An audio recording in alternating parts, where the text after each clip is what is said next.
Hey guys, hey friends, welcome back. And yes, today I'll be reading out a write-up that I actually wrote out from a book while I was reading it. And I really felt like I was going through it of recent, and I'm like, oh my gosh, this is really a great content. And I felt like reading it out to my viewers and subscribers. I feel like reading it out to you people because it's worth being read out. And yes, the book is Chill Out and Cheer Up.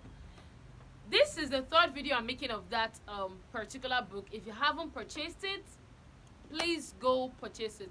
The link is in the first video I made about this particular book, and I will be leaving the link before this video runs out.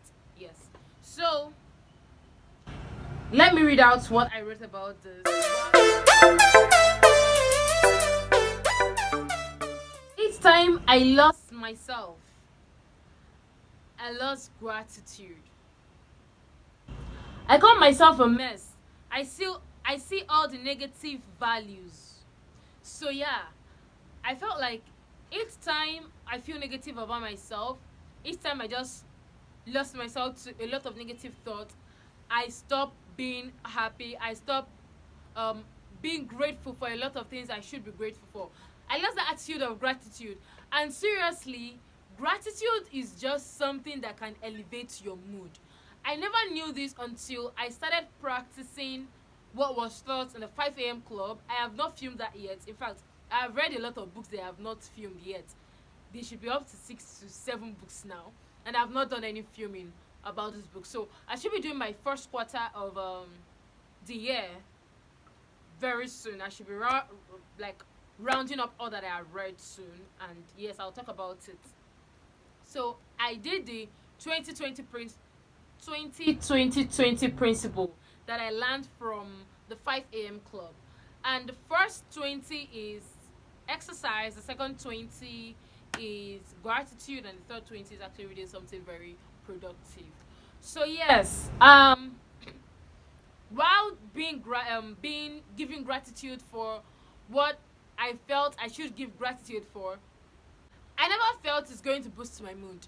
I never felt I was even going to be happy for anything. I saw myself smiling over writing down my gratitude journal, and I was like, thank God for friends. Thank God for the blessings of all my friends. Thank God. These things are not even, they don't really have anything to do with me personally, but I was grateful about them, and I was so happy being grateful about these things. And when I ended that section of the 20 minutes, I felt my mood better. I felt myself better. And I was comparing that self of mine to that self of mine that would never feel grateful for anything. You know, there was a time I was feeling that if you should be grateful, it should be anything that happens with you. Like, I should be grateful for just me, for my blessings, for being alive, for this, for that. As in personal, it should just be anything about me. But then I've gotten to realize that other people's life also affects me. Other people's life also affects you in one way or the other. So when I found myself being grateful for everything that I was grateful for on that particular day, my mood lifted, and I was like, when I think bad about myself, when I think lowly about myself, I lost every atom of gratitude in me. And that makes me at the bottom of the world. There was a book I reviewed. I'll put the link here right now. This book, Peaks and Valley, talks about those times you are at the bottom of the world and those times you are on top of the world. Now, when you are at the bottom of the world, it's actually when you are not grateful for what you have.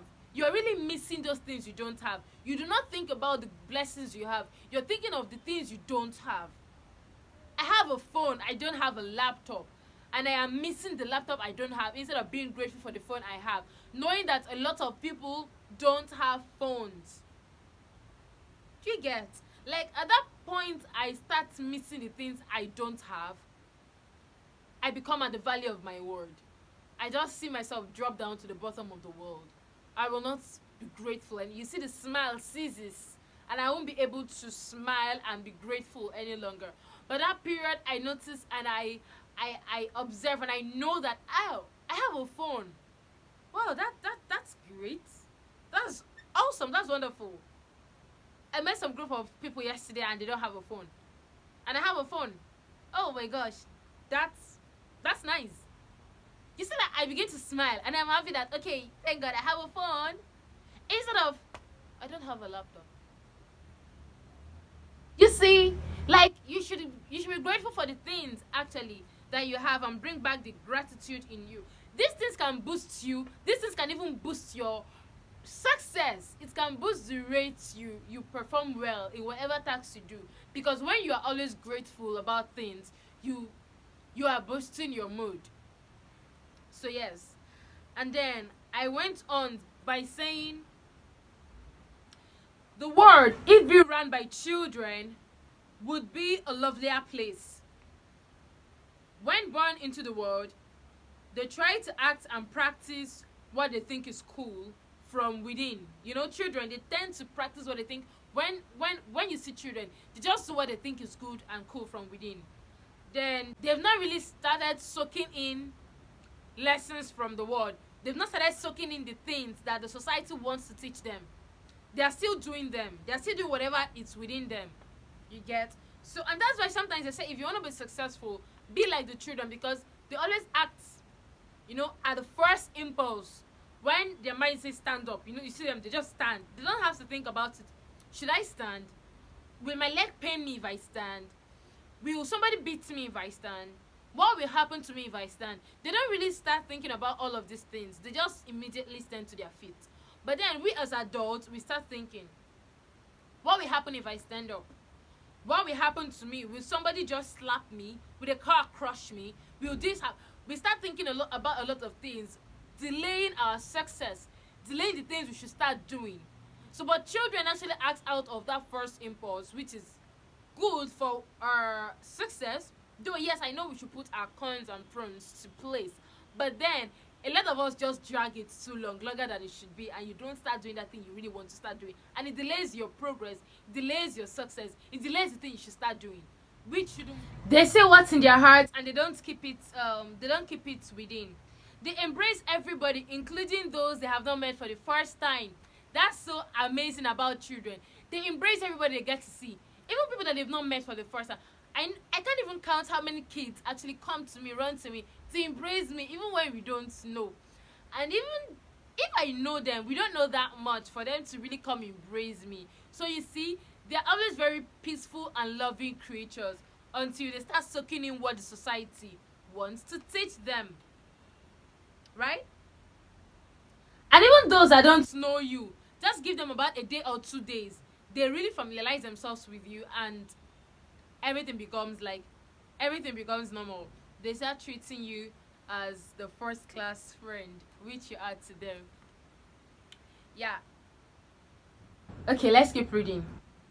They play with each other without having a negative thought of poisoning, of shooting, of killing anybody. They don't really have this kind of negative thought. They play with everybody without having this kind of thought. Now, to prove what I've really said, when left on their own, they grow naturally and loving until they begin to shape into what the society wants them to become. Now, have you really met children in school having their lunch? Like probably the children in the daycare section or in the nursery section. Now, when I was in those classes, when it's time for lunch, I'd see a lot of children. I'd see a lot of children wanting to exchange their meal with another person. For example, this particular child brought noodles and egg to school, and the other person brought rice and chicken. The person with the rice and chicken wants noodles and egg. The person with noodles and egg wants rice and chicken. You see them exchange the food, and then they eat. They eat the different food. Not just those in the nursery section. In fact, those in the nursery section are being watched over more than those in the primary section. They believe they are growing adults and they should know what to do and the right things to do. So I think that should be in primary section, like from primary 5, 3, 4, 6. So some of my friends do that. And then these are the people that, if they were adult, they won't do that. They'll be like, did he poison the food? Did she poison the food? Did this, did that? As in, a lot of fear will actually come in, and they don't want such fear, and they don't actually want to get into something that will take their lives, right? But because we are children and we actually love each other, so sometimes we don't entirely exchange the food. But what we do is, you eat out of mine, I eat out of yours, 50-50. I have a taste of my food and your food. You have a taste of your food and my food. Let's do it this way. Sometimes when the class teacher catches them doing this, the class teacher immediately stops them from doing that. Why are you eating from this person's food? Do you know what they put into that food? Do you know those kind of a thing? Face your own food. Stop begging. Do this. I know those things are beautiful morals, but then I love seeing the good things in everything people call bad, right? In quotes, what people call bad. I love seeing the good things in that. And the good thing that I can actually see in that is, these people love themselves. They don't really have the thought of, you're going to harm me and I am going to harm you. Nothing like that. Everywhere is peaceful. And I got thinking while reading this particular book, Chill Out and Cherub, what if the world is still like this? What if everybody loves each other? What if we are not living in fear of what you do to me, and there's no jealousy and there's nothing like that? What would really happen? Like, everyone would be peaceful, almost equal to the Garden of Eden, and almost equal to what God actually wants for us, right? Because he wants this kind of peace, he wants this kind of happiness, he wants this kind of serenity, right? So I was like, oh my God, this book really got me thinking about a lot of things, in quotes, that brought peace into my life.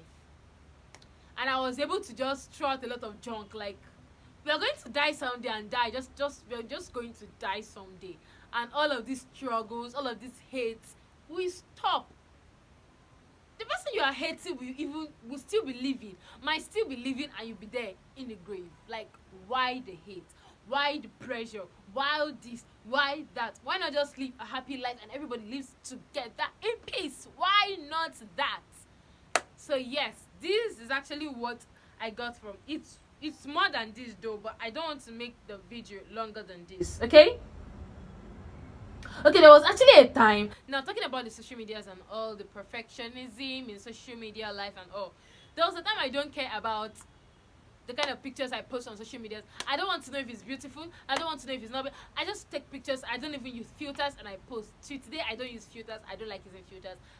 And as you can see in most of my videos, I don't make up. I'm not a makeup type. I'm just this very carefree kind of a person. Let us live and let me live. Let us all live. That kind of open-minded kind of a person. And the book really, really went down well with me. Okay, so there is power outage right now, but thank God you can still see my face, though it's obvious that the place got dimmer. Thank God I'm using the ring light already. So yeah, so there was a time I really don't care about all of these pictures, picture perfectionism and all of that, and I'll post on social media. But there was a time also I began to care. I was like, why not just care about it? Why not just try to become picture perfect? Why not just, I felt that pressure in me. I felt like I wanted to become like the other girls, like my other friends. I felt like I really needed to edit and filter and do this and do that. I felt like I needed a perfect background to take my pictures and all of that. But then I tried that for a while, and I just saw that it was not just in me, and I just lost back again. Basically what I'm saying is, please be you. Do not try to add pressure. Do not try to just overdo. Just basically be you. You have fans everywhere. If you are this kind of a person, I'm your fan for real, because I am also this kind of a person that really doesn't just want to bombard myself with a lot of unnecessary things. Do the things that are necessary, touch lives, live, and someday you're going to die. Die peacefully and leave a mark behind, so that everybody's going to remember you for that beautiful mark you've left behind. Simple. I learned a lot from this book, seriously, and I'm grateful I did. Yes, if you're looking for the link to that particular video, where you can get the link to purchase the book, please do, because you'll be grateful that you really got this book. I promise you will like getting this book. So here is the link to the video. later after reading the book. Really, thank me later. This comes to the end of my video today. I hope you really enjoyed it. I hope I was not blabbing all this while. See you in my next video, guys. Please don't forget to subscribe. Don't forget to subscribe. Don't forget to subscribe. Oh, don't forget to subscribe. Thanks for watching to this end. See you in my next video. Bye. I love you. I forgot to say that.